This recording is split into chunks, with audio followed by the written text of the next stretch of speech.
کیا کبھی ہم نے یہ سوچا کہ رجب بٹ جیسے لوگ بار بار کیوں سامنے آتے ہیں؟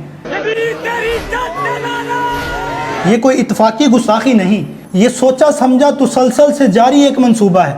چہرے بدلتے رہتے ہیں، کبھی رجب بٹ کبھی کوئی اور، لیکن ایجنڈا ہمیشہ ایک جیسا ہوتا ہے۔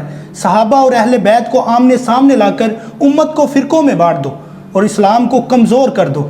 یہ لوگ صرف ویوز، شہرت اور چند پیسوں کے لیے ہمارے ایمان کے ستونوں پر زبان چلاتے ہیں اور ہم بس خاموش تماشائی بنے بیٹھے ہیں۔ رجب بٹ نے کہا یزید تیرے خاندان پر، ہاں یزید پر لعنت بجا ہے، لیکن جب کوئی اس بہانے حضرت معاویہ جیسے جلیل القدر صحابی کی طرف اشارہ کرے تو یہ فقط گستاخی نہیں، یہ امت کے اتحاد پر حملہ ہے۔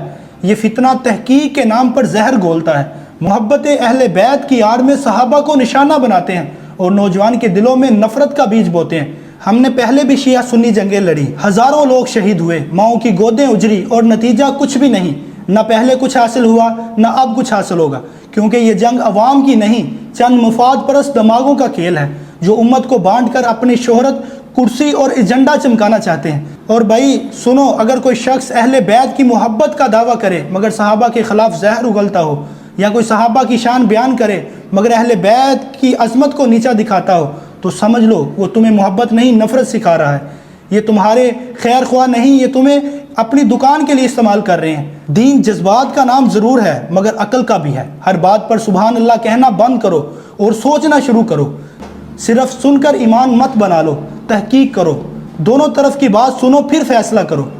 اگر صرف جذبات سے کام لیا تو تم بھی ان کے ہاتھوں ایک اور مہرہ بن جاؤ گے۔ اور یاد رکھو، جو اہل بیت اور صحابہ کو بانٹتے ہیں وہ دراصل تمہیں بانٹ رہے ہیں، امت کو توڑ رہے ہیں، اپنی دکان چمکا رہے ہیں۔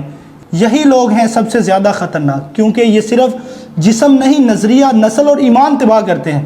اب وقت ہے کہ ہم ان کے خلاف آواز بلند کریں۔ ہماری اپیل ہے ریاستی اداروں سے، سی سی پی اے، ایف آئی اے، پیمبرا اور سی سی ڈی سے، کہ ایسے فتنہ پھیلانے والے عناصر کے خلاف سخت فوری کارروائی کی جائے۔